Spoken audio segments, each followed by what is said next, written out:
जैसे कि हम सेट के बारे में बात कर चुके हैं, इस लेक्चर में हम देखेंगे कुछ प्रॉपर्टीज ऑफ सेट्स, यानी सेट्स की खसूसियत क्या क्या है। मिसाल के तौर पर अगर हमारे पास एक सेट है, सेट ए, जो कि है जी फर्स्ट 5 नेचुरल नंबर का सेट, जैसे 1 2 3 4 और 5। अब ये फर्स्ट 5 नेचुरल नंबर का एक सेट है जिसके प्रॉपर्टीज क्या क्या हैं।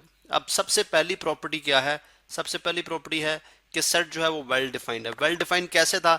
मैंने बात की जी collection of well defined objects के set of first 5 natural number. तो अब जो भी इस स्टेटमेंट से इस सेट के एलिमेंट बनाएगा वो 1 2 3 4 5 ही लिखेगा, ठीक है। अब एक और शख्स है जो कि एलिमेंट तो यही लिखता है लेकिन इनका ऑर्डर चेंज कर सकता है। 3 पहले लिख देता है, 1 फिर 2 फिर 5 फिर 4। तो ये भी सेट है, ये भी क्या है? सेट है। और ये दोनों आपस में क्या है? इक्वल सेट्स हैं। इसका मतलब है दूसरी जो प्रॉपर्टी है सेट्स की, ऑर्डर कैन बी चेंज, यानी ऑर्डर है जो है सेट का, order can be change, order जो है वो सेट का चेंज किया जा सकता है। इसी तरह से थर्ड प्रॉपर्टी की बात करते हैं हम। थर्ड में क्या है कि जैसे हमने यहां पे बात की तो यहां पे हमने वेल डिफाइंड उसको किया ही ऐसे कि फर्स्ट 5 नेचुरल नंबर का सेट। अगर होता ए सेट ऑफ नेचुरल नंबर्स तो फिर एक ऐसा सेट बनता जिसके एलिमेंट्स इनफिनाइट होते, यानी 1 2 3 4 और ये आगे चलते जा रहे हैं तो डॉट डॉट लगा के मैं यहाँ पे बंद कर देता।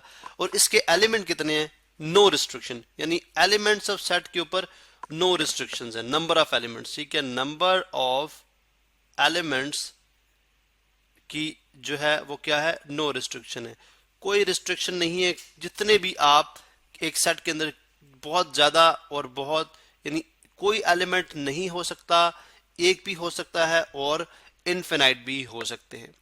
अब अगली प्रॉपर्टीज में जाओ तो सेट जो है वो डिस्टिंक्ट एलिमेंट होने चाहिए उसके, डिस्टिंक्ट एलिमेंट। मिसाल के तौर पर अगर आप इसको देखें, 3 जो है वो जस्ट वन टाइम आ रहा है, 1 को देखें 1 टाइम आ रहा है, 2 को देखें 1 टाइम आ रहा है, 5 को देखें 1 टाइम आ रहा है, 4 को देखें 1 टाइम आ रहा है। तो कोई भी एलिमेंट इसमें रिपीट नहीं हो रहा, ठीक है।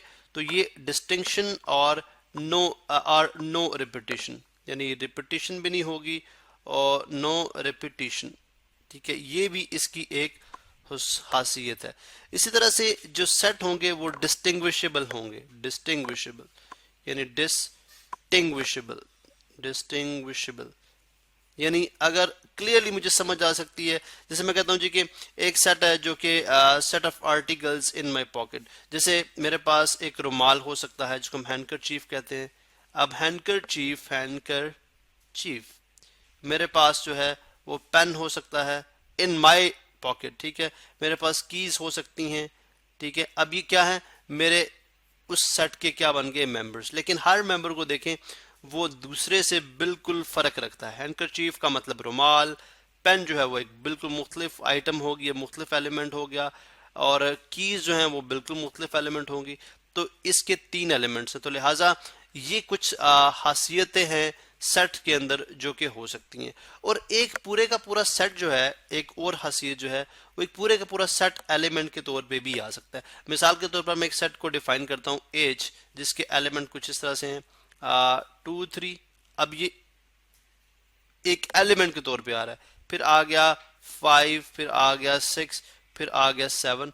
तो अगर हमसे कोई पूछे कि इस सेट के कितने एलिमेंट्स हैं तो हम इनको अलग एलिमेंट कंसिडर नहीं करेंगे, बल्कि हम यही बोलेंगे कि टोटल कितने एलिमेंट हैं? 1 2 3 और 4। तो पूरे का पूरा सेट जो है वो एलिमेंट के तौर पे भी आ सकता है।